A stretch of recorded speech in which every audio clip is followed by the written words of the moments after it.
look how it pays dividends. There probably is no true classic without that foundation because, Yeah. and I knew right away it was going to be related to military and giving back to that particular segment because my whole family was military and Mhm. I was one of the only ones that wasn't.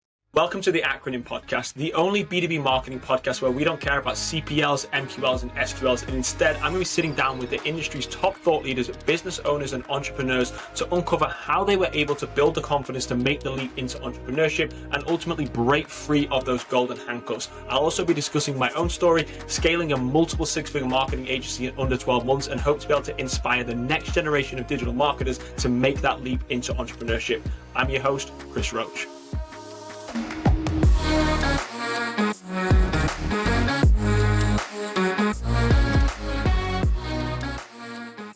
Ryan, welcome to the Acronym Podcast. Thank you for coming on. Yeah, thanks for having me, Chris. So for those of you that live under a rock and haven't heard of True Classic, would you mind giving a little bit of a background very briefly on the company? Sure. So started in 2019. We built a very large business very quickly. Essentially, what we stand for is we help men look good and feel good. So the clothing that we produce is intended to give you a better fit and feel. And through that, through looking better or, things fitting better, you tend to look better. And so for men, what it did was, tightening up on the shoulders and arms, essentially let the skinnier guys look like they worked out more, and it let the bigger guys slim down a little bit. So, everything that we produce is super intentional. And I really think ultimately that's why this company really blew up, is because people were they didn't realize this was actually a problem. And so I went out there and solved it. And then when people found the company and they found the product, they were like, wow, like he really did kind of reinvent the wheel here. And the t-shirt. And so, 3.5 years later, over 250 million gross, and 11 new product categories. Here we are. Awesome. And again, I've been a customer for probably 2 years now. Was when I first got started with it. And again, started off with, I'm pretty sure it was a pack of these black tees. I'm on a lot of sales calls. I'm on a lot of podcasts. For me, I don't want the decision of what am I going to wear today. I know I want to wear a black t-shirt. It's just what I'm going to be doing on a lot of the calls. And, once you get one, you find you start getting the other ones, and then you come out with new products and they all kind of have that similar feel to them. So I think the way that you've managed to really build a community around the product is quite interesting, and it's not that common in the clothing space, especially for a newer company. Did you expect to have that much traction? And what was the kind of the logical thought when you achieved that traction? How did you go about trying to really build that community around the brand? Yeah, I honestly did not think it would ever get to be this size. It really just blew out from under us. So, we launched August 2019. I think within that, by the end of the first month, the three of us were convinced we were onto something because, we started out making like $100 a day. And by the end of the month, we were already at like 26,000 for the month. So we pretty quickly, we were like, this is starting to get crazy. This is not a side project. I think we're really onto something here. But again, it was a guess. Like I looked at the market, I looked at the white space. I noticed that nobody was really doing a good job of being intentional about what they were creating. So I just went on this journey of thinking, there's got to be a better way. I know I'm serving a certain group of people here with what I'm building. It just turns out that the TAM was way bigger than we realized. So very early on, we realized we were onto something. We all pretty much quit everything we were doing and then focused on this full time and really just ramped it up from there. We're going to take a quick moment to pause this episode and thank our sponsors. Firstly, we've got the first sponsor, which is True Classic, the clothing company. As you all know from all of my content, I've been wearing True Classic for the last 18 months, and it truly is the staple of my wardrobe. What I find is that a lot of the clothes that I buy previously were all too baggy, they didn't fit right. The best part about True Classic, not only is it incredibly soft, but for those of you that have broader shoulders, that have larger arms, who just tend to be a little bit more athletic, the fit is absolutely amazing. It makes you look great, and a lot of people call these really the push-up bras for guys. I can tell you, when you wear these t-shirts, you look good. If you're interested in trying True Classic, there's going to be a link in the description of this episode. There's going to be my personal link, or you can go to trueclassics.com/thechrisroach. Go ahead, check out the store. I guarantee you, you will not be sorry if you start wearing True Classics. If you do end up purchasing them, please let me know what you purchased. I'm curious to hear feedback. Moving on to our second sponsor, which is the Independent Marketer, which is an online course and community that I've created to be able to teach digital marketers how to go out and break out of the golden handcuffs and ultimately launch either their own freelancing career or build it into their own digital marketing agency. In the description is going to be a link to that course. And as a thank you for listening to this podcast, there's going to be a special $100 discount on that course as well. If you do have any questions on that, please feel free to reach out to me directly or shoot me a message on LinkedIn. Back to the episode. So going from making $100 a day to making $26,000 in your first month, that doesn't just happen from luck. How did you go about and deliberately actually accomplish that? Because anybody can launch a t-shirt company, but not everybody can hit, nearly $30,000 in their first month. Right. So it really starts with the product. The product has to be great. It really wasn't an accident that this product felt as good as it did and fit as good as it did, because I knew what I was trying to accomplish, and Nick, my apparel partner, knew how to bring that to fruition. So it definitely was not an accident. We made sure we had an unbelievable product so that when people got it, they were going to come by and buy again. Not only that, they were going to tell their friends about it. And that's exactly what happened. The retention was big right off the bat. People got their first order and they would turn around and they would buy another 3 or 6 pack almost right away, because once they got them in and they saw what it was, there was no more guessing. They were hooked on the product from there. But I would say, other than the product just being right for the market and it being a great product in itself, I would say that, my 10 years plus of digital marketing experience made a huge impact, because basically everything up to this point I had been learning and building upon skill-wise, I was ready to deploy into an e-commerce project. And so I was chomping at the bit to just really come out with a great product for people, bring a lot of value. And so when we launched this thing, I just hit the ground running on Facebook ads, because I knew that was going to be the best place for the money to be spent. And if I could, spend $1 and make 3, then I would have enough room to grow this business. So that's really what the goal was early on. Was, I didn't have a team yet. I didn't have any photo shoots. I really, was trying to scrape things together. Early on, I used a lot of my friends for the ads and photo shoots. Like, I remember the photographer we had was like a friend of Nick's from way back. And the 2 models that we used on the first shoot were like 2 guys that were friends of mine. So it was really just kind of thrown together. But yeah. And the creative, looking back, is embarrassing. I mean, like, I thought at the time I was really like doing some great work. And I look back now and I show the team and we all laugh about it because I was just so underwhelming. But I knew that if I could explain it a certain way to really differentiate, I knew there would be something there, and that if people could just listen, that they would catch on to it. So that was it, man. I didn't get into Google yet. I didn't get into TikTok or Snapchat or any of the other platforms that were out there at the time. I just knew that Facebook in the beginning was going to be our launch pad.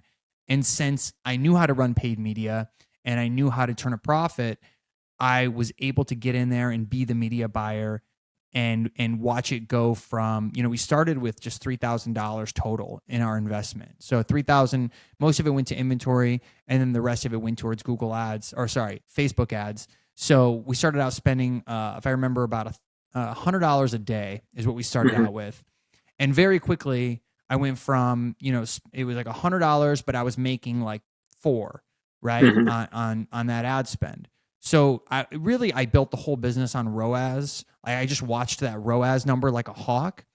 And, I basically just tried to always keep it in that 3 to 4 ROAS, ad set campaign level metric that I was kind of living and dying by, and building the business on the backbone of that, which is not necessarily the best way to do it, But listen, I knew that I wasn't going to be able to find a better platform at the time to grow this thing bootstrapped. Hmm. And I just again lived and died by that ROAS. And even today, we live and die by like a blended ROAS, which takes into account obviously everything in the business. But Facebook, man, I feel very fortunate to have grown up in a Facebook world because learning that platform changed the trajectory of my life entirely. So, when people talk about luck, yes, we worked our ass off and we got here, but without Facebook being as good as it is and as robust as it is, there's no true classic. So I really owe a Yeah. lot to them, and having a platform that can scale. That's awesome, and that kind of moved nicely into the next question because for those that listen to this podcast a lot, for those that are wondering why is the CEO from True Classic on here, this is a podcast where we interview marketers. You actually ran a marketing agency before you started this, and a lot of the guests we've had on this podcast so far have been very large marketing agency owners who made that leap from in-house to becoming an entrepreneur, and we talk about that journey. Now, you also had an agency that you were running. You're still involved with the agency, I believe, looking kind of from online. You founded an agency. How did you start off your journey as a digital marketer?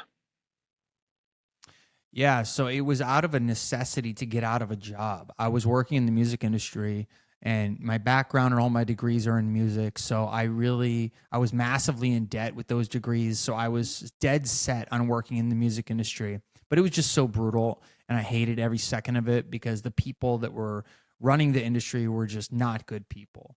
And so, they treated their teams terribly. Everyone got stepped on. Everyone was treated like they meant nothing to them. And so I knew I wanted to get out of that business. And so my path was, if I can just get a few SEO clients, if I can stack up a few retainers and basically make enough to be able to quit, that's what I'm going to do. So I just set my mind to ranking for keywords like SEO company Los Angeles or Los Mm-hmm. Angeles SEO. And so I bought the domain seodirect.org because I couldn't afford the .com, and so I used the .org and I slowly but surely moved my way up to page one of Google, just, learning and learning and learning about SEO and trying things and testing. And so through that journey, I learned how to rank. I got up to page one and I started bringing on clients. And once I had, I think, 3 or 4 clients, I could quit. And so that was a great day. And then off I went for a decade running that business. And then obviously along the way, I brought in a lot of other clients. I learned a lot about paid media and how to run successful AdWords and Facebook and all these other platforms that drive traffic. So, after doing it for a decade, I had already done everything Mm-hmm. and built websites and I really just honed my skills through that putting in my essentially 10,000 hours Mm-hmm. and then coming out the other side ready and willing to deploy all this knowledge onto e-commerce. And did you feel that you were building that expertise to go on to something greater, or was at the time was the agency really what you were focused on, and that was where you were going to be Yeah, it successful? wasn't. Yeah, I definitely wasn't thinking about it at the time. I wanted to just build the best agency that I could. I was focused Mm-hmm. on building great things for my clients, making sure that they were taken care of, bringing on new clients, growing that business. But it was a very difficult business to grow because it's very reliant on people, and people businesses are Mm-hmm. tough. So it was a great cash flow business. It still is to this day. I don't really run it anymore, but I still own it, and it's been a great business overall, but very very difficult to scale. But I would say that when I started thinking about launching an e-commerce product, it was probably 2018. So I had been doing this for 8 years and I was getting a little tired. I had built a nice life for myself. I was able to afford a house in LA, which is very difficult to do. So I Mm-hmm. set out and accomplished what I had already wanted to accomplish, which was start a family and get a house. And then after I did that, I'm looking around and I'm like, well, what now? Because this is just Mm-hmm. not satisfying me, growing other people's law firms from 2 employees to 10 employees. Like it just didn't do anything for me whatsoever. So that's when I started like thinking, what can I do to give back more? What can I build to satisfy consumers at a higher level, and I just thought Hmm. like, oh, I'll just build a side project, test it. And that's when I got kind of into drop shipping for a little while. And I Yeah. started to see how easy it was to generate a profit on Facebook. And then I started going down the rabbit hole of like, okay, so here's the steps. You start out drop shipping, you learn how to turn a profit on Facebook through drop shipping. You figure out which products work on Facebook and in drop shipping, and then you build a brand around that product. That was Hmm. kind of the framework of drop shipping. That's kind of what everyone ultimately wants to do. And so I tested a bunch of products. I wasn't really into anything I was selling. I wasn't passionate about it. And then eventually, um, it was too much work. So I stopped doing it. And that's when I kind of turned my attention to like, okay, I just want to focus on one product and I just want to build the best version of that I possibly can. And so that's when I went on the journey in 2018 of thinking about the idea, conceptualizing it, building the IP, building the website, and hashing it out in my head essentially for about a year before I started building the site. And you were running the agency at that time still, or had you kind of moved away from that? I was still running it. I ran it all the way up until probably the summer of 2019, and Okay. I was getting so busy with the True Classic stuff that I like it, in terms of building it out, that I was just like, there's no way I'm going to be able to do both. And I promoted one of my internal employees to CEO, and she took over and really killed it for me. So Awesome. That's a great story with that. I've got to ask. I mean, I always say one of my claims to fame is I've never been an employee since I was 18 years old. I've always started my own businesses. I launched a SaaS company that was acquired. Then I ran a software development agency. I exited. Now I do a marketing agency, and I love what I'm doing with marketing. We're doing it for about 2 years full time now.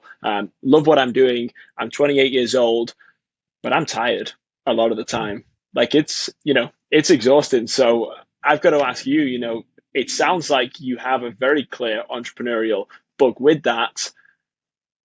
What gave you that inspiration to say, I've got a successful agency and I now want to go and start and bootstrap a t-shirt company, e-commerce, which yes, you might have the experience with from doing the drop shipping, but that's a big undertaking. Like, where did that Yeah. drive come from? Yeah, it's so funny you bring this up because my wife and I talk about this all the time. Like, I was very comfortable. I was making over $1 million a year in the agency. I didn't need to make my life more complicated. You're right. But I just had such a strong will and desire to do more for the world than just be a service business that satisfied, 30 to 40 clients at any given year. Mm-hmm. So I wasn't content. And I have a pretty insatiable work ethic, and Mm-hmm. my wife knows this about me. She knows I just don't settle. And, even if life is good, I really don't live in that world like, oh, I'm a millionaire, I'm making money and now I can just chill.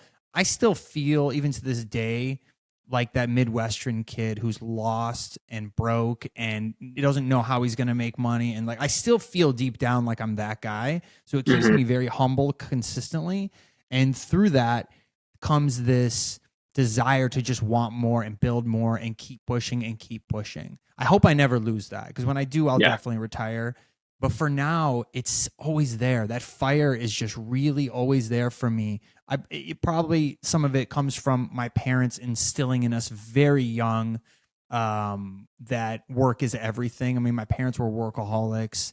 They had us Oh yeah. working very, very young. I mean, even before I was double digits of age, I was working out at their mobile home office, doing all kinds of handyman work, like like shoveling snow and just doing like painting stuff and just doing like really terrible jobs to like make a couple bucks. But it's just, working is so normal for me, like even from so early, that I don't know any other way ultimately. But I think the desire to give more to people and to see that reflected in the feedback that they give us is kind of what kept me thinking about it. And I didn't know really what I was going to do back in 2018, but I did know that if I built something great and I built something valuable for people, that I would get a lot of gratitude and happiness out of it. So that's ultimately what I was trying to achieve.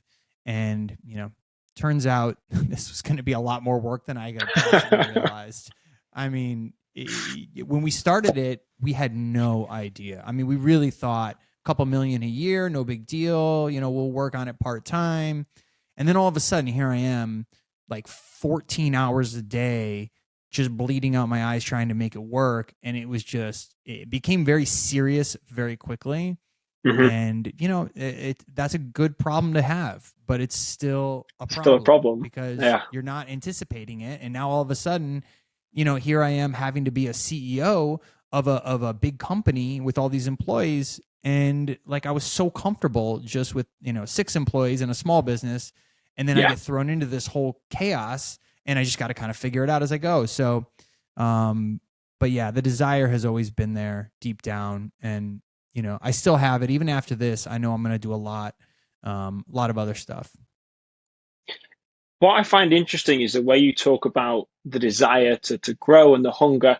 It doesn't necessarily seem monetary driven. And I don't know if I'm reading between the lines there, but it doesn't seem like you're striving for more money personally. Like it doesn't seem like you're hurting, you're striving for more of that. It seems to be more giving back, which I've done a little bit of research online. True Classics, the giving back, the philanthropy component of that is enormous. I've seen a lot of the stories and the articles. How important is that as a driving factor for you? Like you mentioned, growing up, you felt, you say Midwestern kid. I personally, I came from a town in England, Manchester. Like I grew up in a good neighborhood, but I have had this enormous chip on my shoulder from day one. And especially for me, I came to America at 18 years old with a suitcase. So I've always had this chip on my shoulder. So I know I constantly want to go and strive for more. It sounds very similar. Like how much of it is about being able to produce for other people rather than just yourself? It's the whole thing. I think I was lucky in the sense that, I think people think that money is the answer.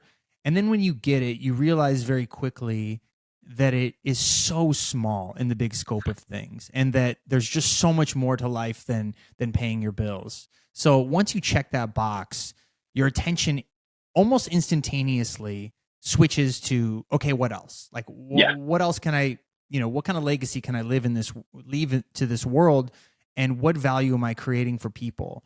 And I think that just really drove me. And also, I come from parents, and this is again part of the luck factor of just having great parents that are super grounded and were hard workers, really gave back to their community. I mean, they were pillars of our community. I was very lucky to grow up with parents that were so giving and part of a community, a small community. Cadillac was only 20,000 people, so very small city.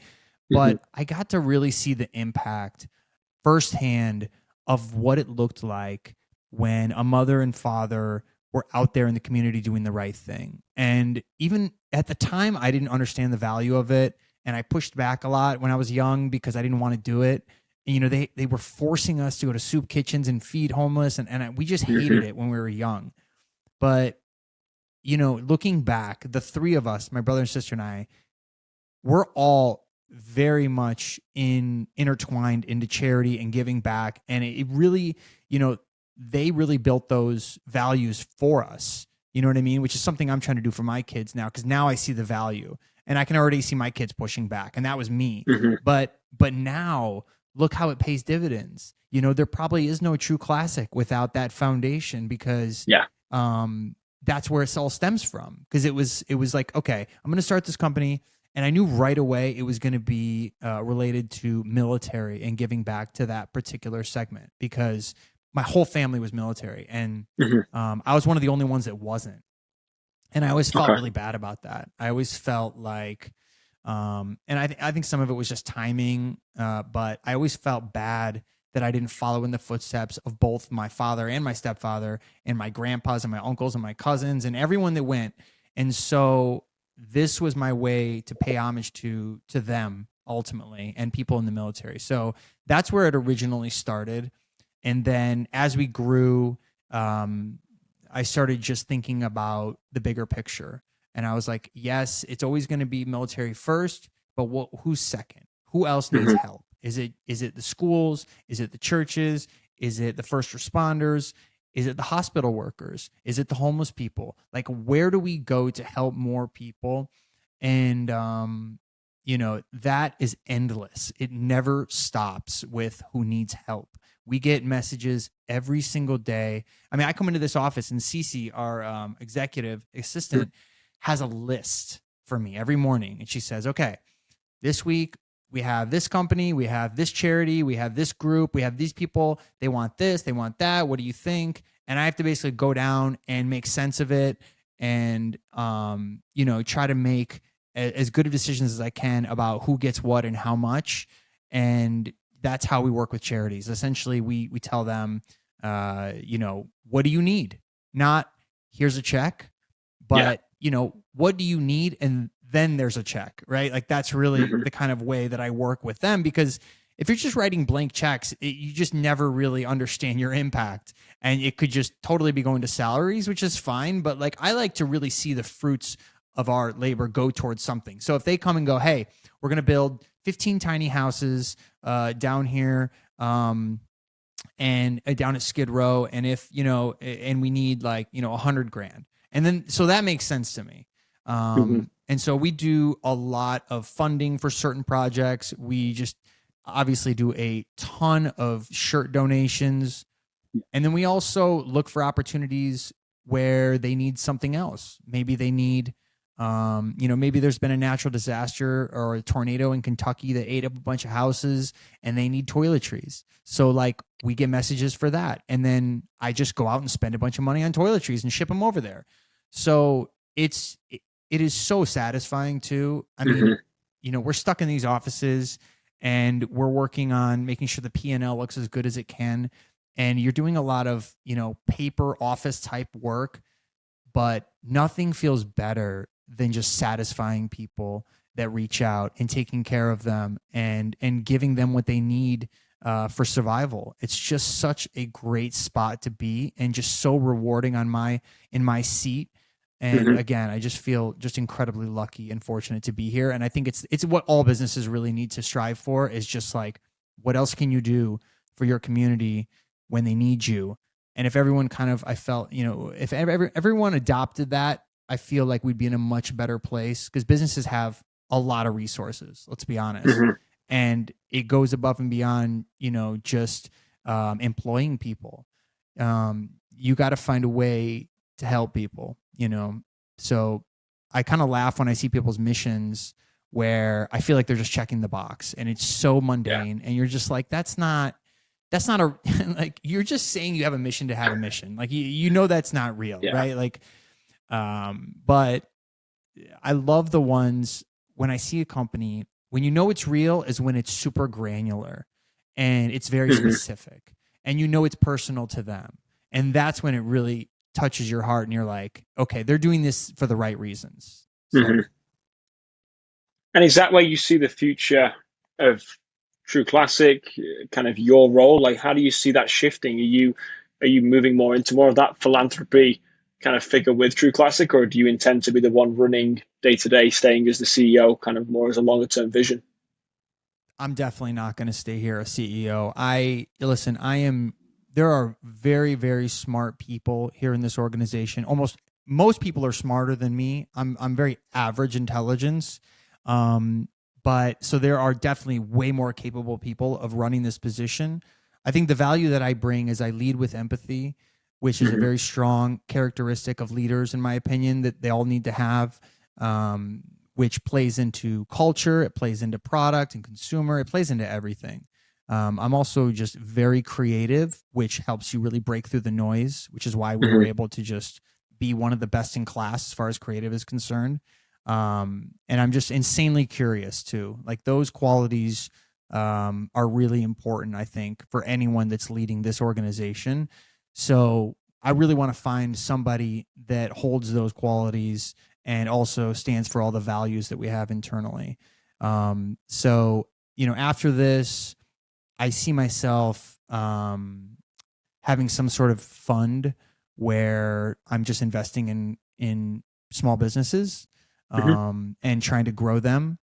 And I'm also toying around with the idea of um, building some sort of I don't want to say university, but some sort of learning center where I can really just deploy a lot of the True Classic playbook Hmm. to a lot of people. Because what I'm finding in the world now that I've gotten to this position is I get a lot of people that reach out to me every single week that are just like, how? Where do I go? What do I do? And the problem Yeah. is there's just too much information out there. So it's all spread out. So no one Yeah. knows where to go and what to do. That I'm like, go to YouTube. And they're like, yeah, but like, then what? Like, where Hmm. do I go from there? And I don't have time to spell it all out. So what I want to do is consolidate information and really give people a roadmap or something tangible to really grow a small business to a very large business. And I feel like I have the best case study in the world to build Hmm. that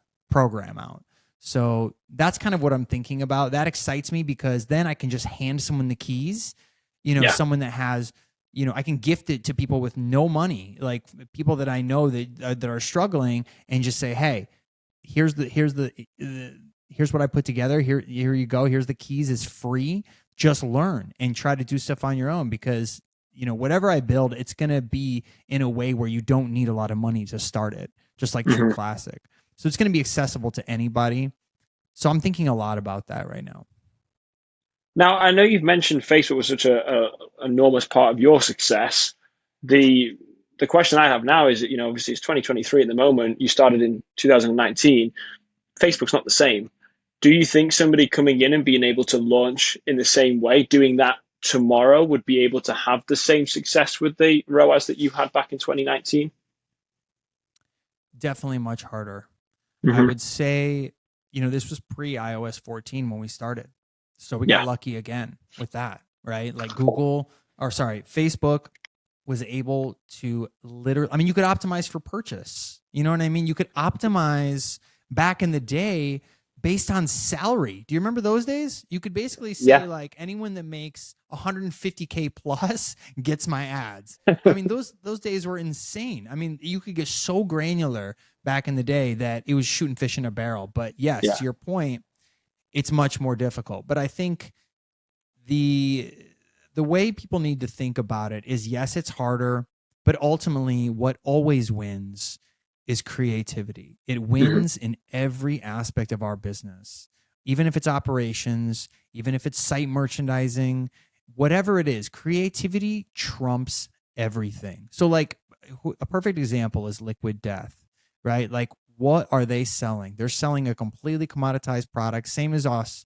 And how would you, if you were to just objectively look at why are they successful, they're just insanely creative. And Hmm. again, it always comes back to that when you're talking about brands and how they get out in front of people.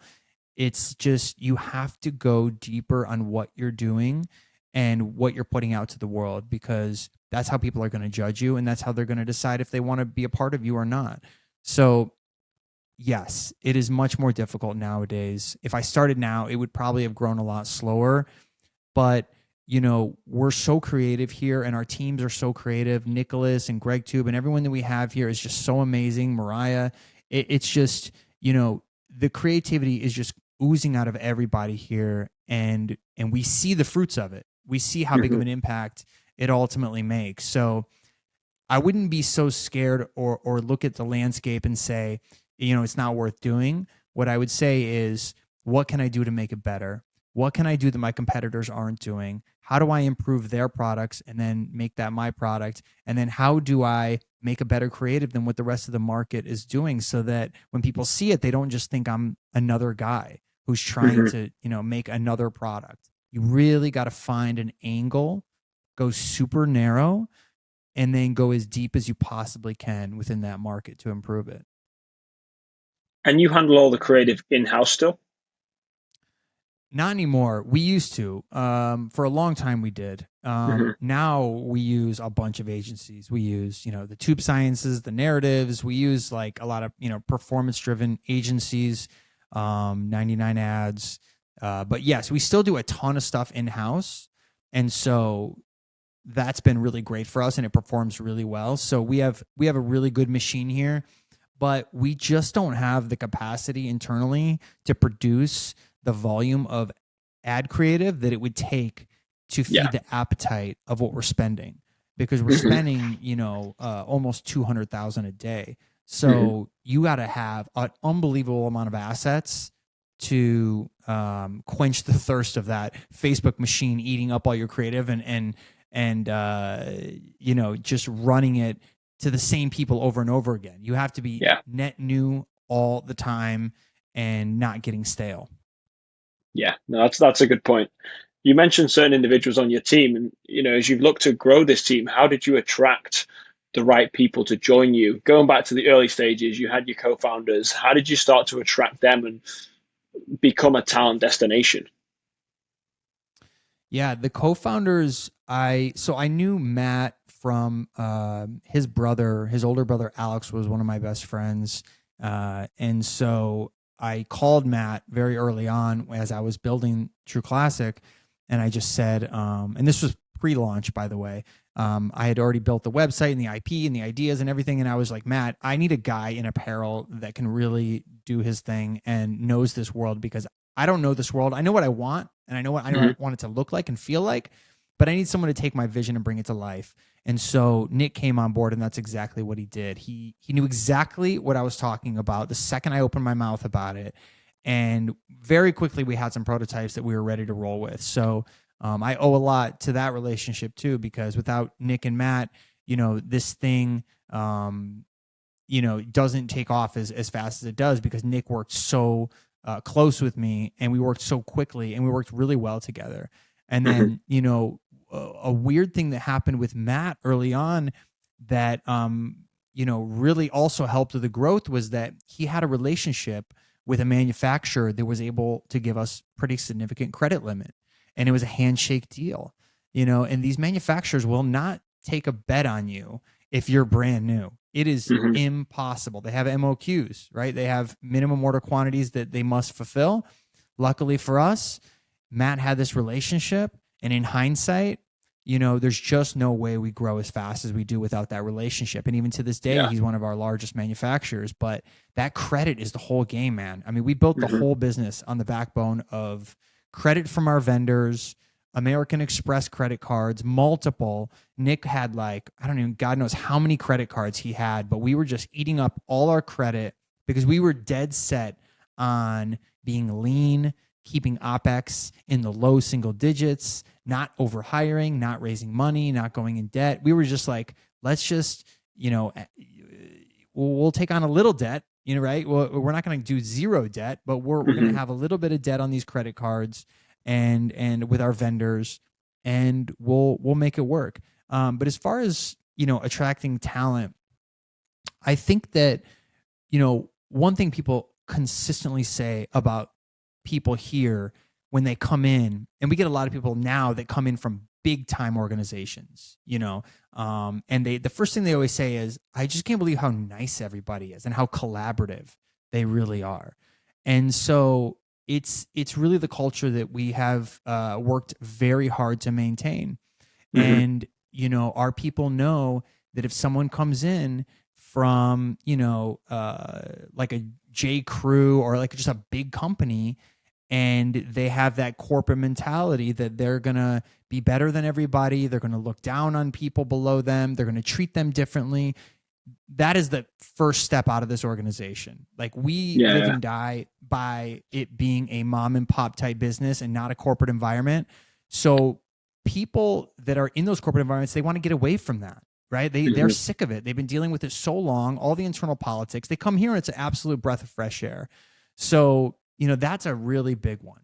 I would say, also we're very competitive. We let people work remotely. We give people what they want. We give them equity. We give them benefits. We give them, no reason to leave ultimately. Hmm. And they want to be a part of this crazy growth story, right? Like, it looks really good on their resume too, because people know our numbers now, and it's a great thing to be a part of. I would also say that um, they also really understand the value that we're bringing people, right? Hmm. It's more than just clothing. It's about making people feel good. And I think people love getting behind the thought of helping a lot of people at scale with feeling better. It's a very simple thing, but businesses that rely on building things that make people feel better, I think are just so insanely important. And, we're not just selling something, we're really selling confidence and a lifestyle. And Mhm. so people love to read, even internally, we have all these reviews and feedback that we get from customers. And it just warms everybody's heart to read them every day, because it's all just coming from the right place and people just Yeah. appreciate what we're doing here. So I would say that's the main reasons that people want to come here. Yeah, absolutely. Well, I messaged you on LinkedIn the other day. The new sports gear that's come out, the fitness stuff. I was like, game changer. This is far Yeah. better than other stuff we've been using. It's just Yeah. yeah. Every time something else comes out, it's kind of cool to see the direction that you're heading at with it. Again, I've been a fan for a long time and been a customer for a long time, so it's very interesting to see the direction that it goes and to continue to dive deeper. Now, obviously, you have a user base, you can expand the offerings, you can kind of experiment a little bit more with that. So it's very cool to watch it being a customer that's kind of a member of the community, actually seeing it kind of all unfold.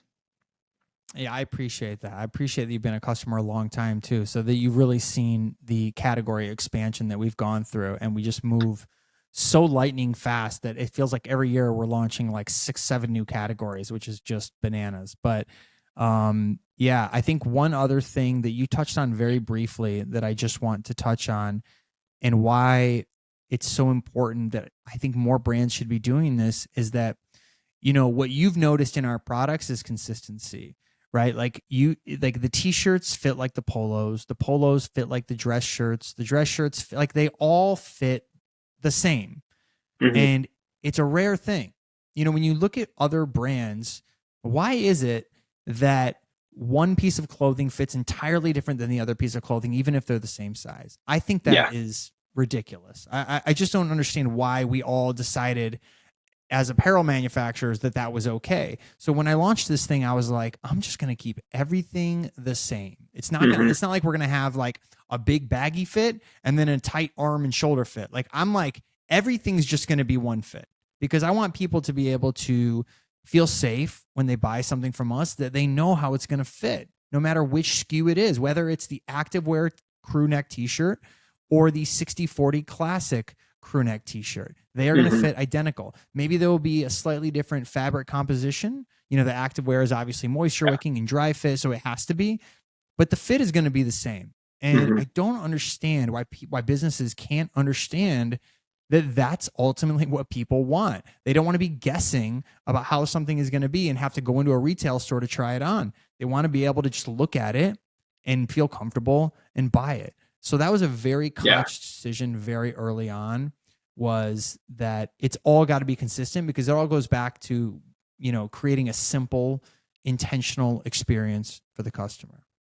Yeah, and for me, because I hate that, because I'm a large in some clothes and an extra large in another, and it drives me nuts because I always seem to pick the wrong one, and then it comes in and Yeah. it's too baggy or it's too small, and it's just yeah, having something where it's predictable and you just every couple of months get a different pack that come in. It's no, it makes a huge difference. One of the things though, one of the things I do need to ask you is my father-in-law has recently found out about True Classics, so I'm going to need you to block that email from being able to purchase things, because we've had a couple of occasions where we've worn the same T-shirt, which was not the intention when I obviously started getting True Classic. But one of the No things worries. I wanted to ask you, I run a company right now of 8 people. We've grown. We've doubled in size every year. I went from being a CRO to a CEO. I fall into imposter syndrome right now, and I've got a team of 8. And I still some days wake up and think, shit, there's a lot of responsibility on my shoulders right now, even just to make the salaries of those people. Do you ever get past that point where you don't have imposter syndrome? Do you ever hit a level where you feel truly comfortable? Because you've been on this rocket ship as a CEO. And like you say, with the agency, you get comfortable. You do hit a point, I'd imagine, where you get more comfortable with that. But with this, I mean, this is a different animal. How do you cope with that imposter syndrome if you feel it? Yeah, I think it's forever. I don't think that anyone should ever really feel totally comfortable, because if you do, that's when you get complacent and you stop growing and learning and really providing value for the people around you. So I do feel like that a lot. I mean, I still just see myself as a musician. I really don't think that I was born to necessarily be a business guy. That's just what it's evolved into. But I feel Hmm. like that every day. I mean, that's what happens when, you're sitting in a room and everyone around you is smarter. And you're just thinking, like, why am I here? Like, what value am I going to offer all these smart people? And so, yes, I feel like that all the time. But again, I think it goes back to looking at your qualities as a human and understanding that CEO doesn't necessarily have to fit into the same box that other CEOs have to fit into. And so when I look at my qualities as a leader, it plays into True Classic very heavily, and it's a great spot to be. But I've had to learn a lot. I've had to learn finance on a completely different level. And I know that if I were to hire like a Coca-Cola CEO or something like that, they would come in here guns blazing with, finance degrees, and they would know how to just completely run the business top to bottom within a few weeks probably, because they're that kind of CEO.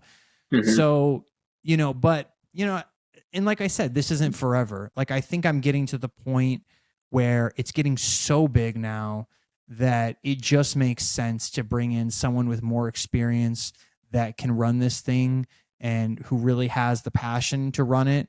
I'm hitting my limit nowadays. I mean, we're 3.5 years in, approaching year 4, and I'm ready to try other things and do other things and spend more time with my kids. But yeah, I feel like that literally all the time, and I think it's totally normal. But I tend to just go back to what my strengths are, Hmm. and I just try to go as deep as I can on those things because that's what I can ultimately control. Yeah. And but it goes a long way. All the strengths that I do have go a long way in this organization. But at a certain point, I think it's normal to hand the keys over to somebody who's a little bit more qualified. Once the risk and eyeballs get to be this much, I think it's completely normal. I was going to ask, yeah, at that point, you're just looking to spend time with family. I imagine, and again, tell me, when you've been growing this, does that take away a lot from family time? I hate the expression work-life balance, but even from my own experience running companies, it's not, you don't really get a 9 to 5. Like, how has that been in just being a father and trying to run that? I would say for so the first 2 years were really tough because Matt, Nick, and I didn't even hire anyone for the first year. I've been telling everyone 9 months, but I literally went back today and asked Nick, I'm like, when was Brianna? When did we hire Brianna? And he's like, it was it was month 13. So like, we just did so much that it just burnt me out. Like, I'm Hmm. really, it was very difficult the first 2 years. Getting to that 100 million was just, I mean, we were just working to death. And I think the big change for me was when we brought Ben Yahalam, which is our president, on from Meta. And so he came in. So he was helping me with Facebook ads like early on. He came on as like a consultant, and basically I just needed someone from Facebook that knew the inside. And I wanted to be able to run questions about optimization with him. So we would jump on the phone once a week for like an hour and just talk about like how the Facebook ads are working. And, did you see anything egregious? Like, am I doing it, as good as I can? And he was just a great sounding board for helping make sure that the paid media was running as good as it could, because we were investing so much in it and it was driving so much of the business. It was Hmm. important that I had that guy from Facebook internally.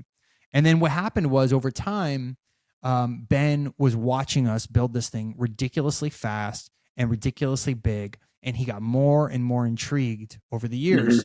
And then what really drew him in was the 100 million in 2 years. He kept telling me, because we're about to approach 100 million in 2 years, and he's like, buddy, you don't understand this. I have, like, he was one of the heads of the disruptors program at Facebook, which are a group of the largest spenders in the world.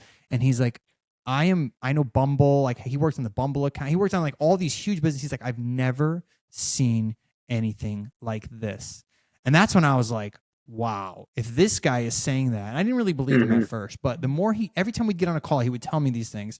And I would just be like, wow, like if this guy's telling me this, then we must really be onto something, because I knew he would know. And so he just kept watching us. And then after year two, after we hit our 100 million mark, he was like, him and I started having some real conversations like, what would it look like if you came on board?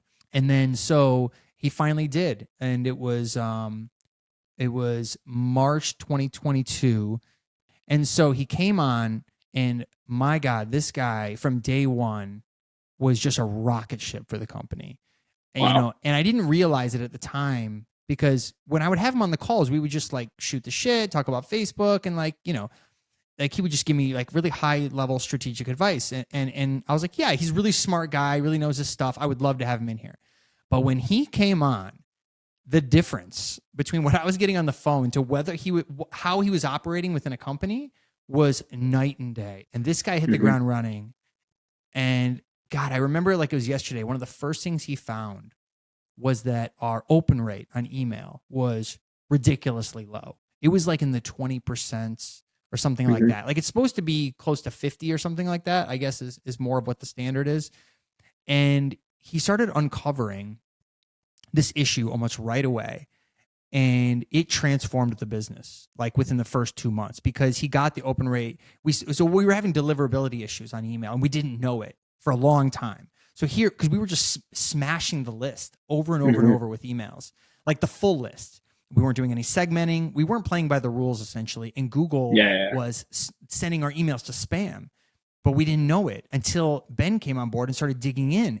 And that's what he does so well. He just finds inefficiencies and he brings them to light and he improves them, and things turn out for the better. So that's what he did. He came in and just started poking holes in every little thing and improving it and improving it, improving it, and just going and going and going. And it took so much pressure off of me, because now he could be that operator that I wish that I was. And now I had that, almost like a co-CEO in a way. But he just made my life a million times better almost overnight. And, he would manage a lot of the stuff that I was doing. Now I could just put on his plate and he could handle it, because he's just that guy. So, I mean, without him, I don't even know where we would be, honestly. We definitely would not be as big as we are now and growing as fast still to this day. And the guy just continues to just crush it for us. And he's obviously our best guy we've ever brought on. And then, he recently brought on another person from Meta, and guess what? Another killer, like absolute killer. And it reminds me of the Ben days, right? Like she comes in here, and at first on paper, I was like, well, she doesn't have a ton of experience in digital growth. She was more of an account manager at Facebook. And Ben was like, just trust me. She's got our DNA. And I trusted him, and he was right. She came in and just started crushing it from day one. And she just has that motor that you want out of your people, where it's just this insatiable desire and curiosity to find inefficiencies and turn them around. And within her first month of working here, she added roughly 5% to our bottom line, like just in a month. Like it was just, I mean, she paid for herself literally in 30 days. Like that's how great, really great people can be for the business. I don't think people really understand how impactful the really great DNA people actually are. And so now I'm like, bring it on Facebook, buddy. But anybody that you know from Facebook, bring them on, because I want to hire all of them.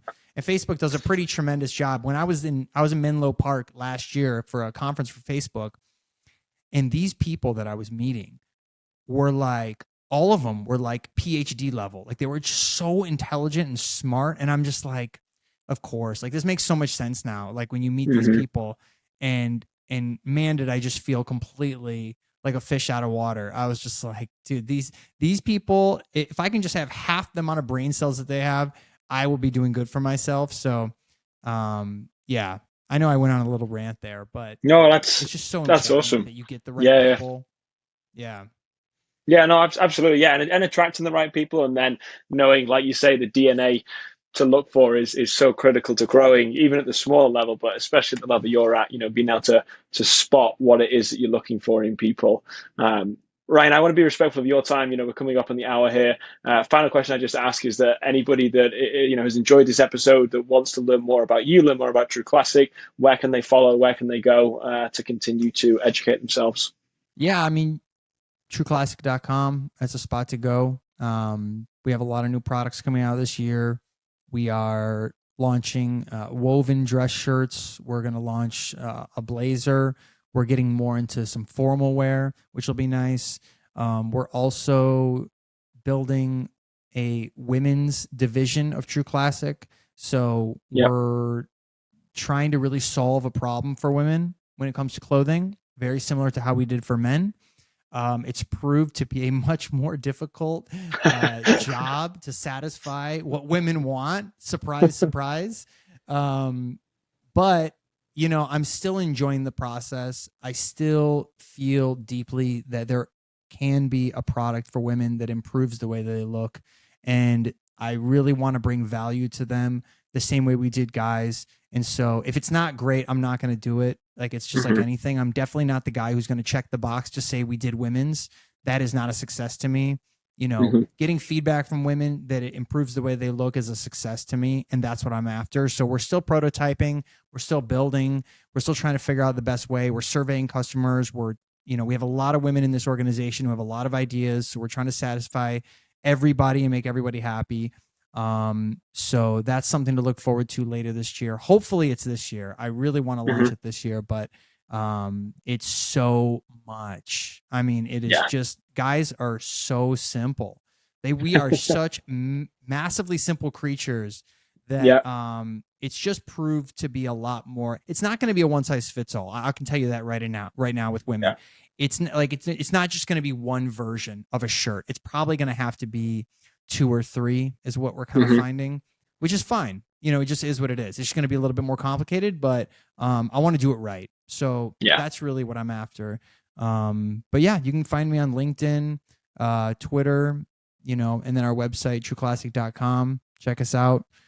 Sorry if you get 6,000 emails a day, but our retention team is trying to generate some EBITDA for the business. So don't hate us.